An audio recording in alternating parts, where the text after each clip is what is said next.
दोस्तों कई बार ना हमारे मन में ये सवाल होता है कि उसने इतना गलत काम किया, इतना पाप किया है, फिर भी उसके साथ इतना अच्छा क्यों होता है। भगवान उन पर इतना मेहरबान क्यों होते हैं। और यही तमाम सवालों का आप जवाब ढूंढने की कोशिश करते हैं, लेकिन फिर भी आपको इन सवालों का जवाब नहीं मिल पाता है। लेकिन इन सारे सवालों का जवाब हम इस कहानी के थ्रू ढूंढने की कोशिश करते हैं कि आखिर ऐसा क्यों होता है।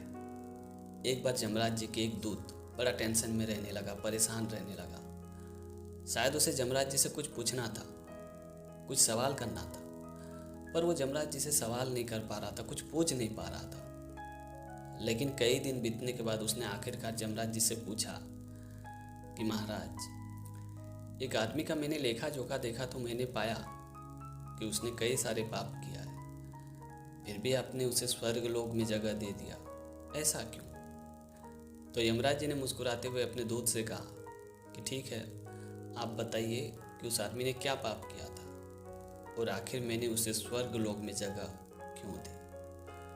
तो यमराज जी के दूत ने यमराज से कहा कि महाराज, आपने जिस आदमी को स्वर्ग लोक में जगह दिया है उसने बहुत सारा पाप किया है। एक बार नहीं, उसने 3-3 बार अपने घर के गटर में जहर डाल के हजारों कीड़े मकोड़ों को मार डाला था। हजारों कॉकरोच, हजारों चींटियाँ और कई सारे जीव जंतु उसकी जहर की वजह से मर गए थे, और फिर भी आपने उसे स्वर्ग लोक में जगह दे दिया। ये कैसा न्याय है।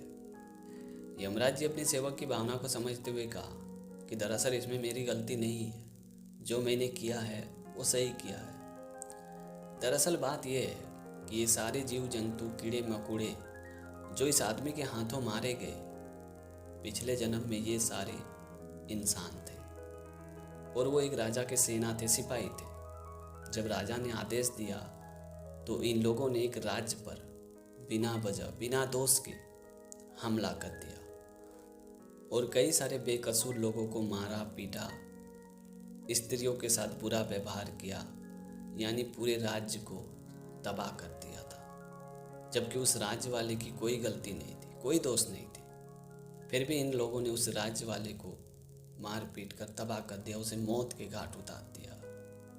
और इसी वजह से वो सभी लोग दूसरे जन्म में कीड़े मकोड़े, जीव जंतु बनकर जन्म लिए। कीड़े मकोड़े बनना उसके जीवन का एक श्राप बन चुका था। वो सभी कीड़े मकोड़े चाह रहे थे कि कोई हमें इस श्राप से मुक्त करा दे। वो बार बार अपनी मुक्ति की प्रार्थना कर रहे थे। और कहते हैं ना कि किसी को मुक्ति देना भगवान के बराबर होता है, और उस आदमी ने ऐसा ही किया। भले उसने अनजाने में किया, पर उसने हजारों कीड़े मकोड़ों को श्राप से मुक्त कर दिया और उसे नए जन्म की ओर लेके गया। और इसी वजह से मैंने उस आदमी को इतना पाप करने के बावजूद भी स्वर्ग में जगह दिया, क्योंकि भले वो आप लोगों की नज़र में एक पाप था, पर मेरी नज़र में वो एक महापुण्य था, क्योंकि उसने हजारों श्रापित आत्माओं को मुक्त किया था। ठीक हमारे भी जीवन में यही घटना घटती है। हम कई लोगों को देखते हैं कि उसने इतना पाप किया है, इतना गुनाह किया है, फिर भी उसके जीवन में खुशियां हैं, धन दौलत है, सब कुछ है। लेकिन हमारी नज़र में जो पाप होता है, धर्म होता है, अन्याय होता है, हो सकता है वो यमराज की नज़र पे, भगवान की नज़र से पुण्य हो, और इसी वजह से उसके जीवन में सुख, शांति, खुशियाँ होती रहती है। तो दोस्तों आज की कहानी आपको कैसी लगी कमेंट करके ज़रूर बताना। और अगर आपने हमारे चैनल को अभी तक सब्सक्राइब नहीं किया तो प्लीज़ यार चैनल को सब्सक्राइब कर देना, क्योंकि इस तरह का कंटेंट मैं हमेशा अपने चैनल पे लाते रहता हूँ। तो आज के लिए इतना ही, मिलते अगली वीडियो में एक नई टॉपिक के साथ, एक नई कहानी के साथ। तब तक के लिए जय हिंद, वंदे मातरम।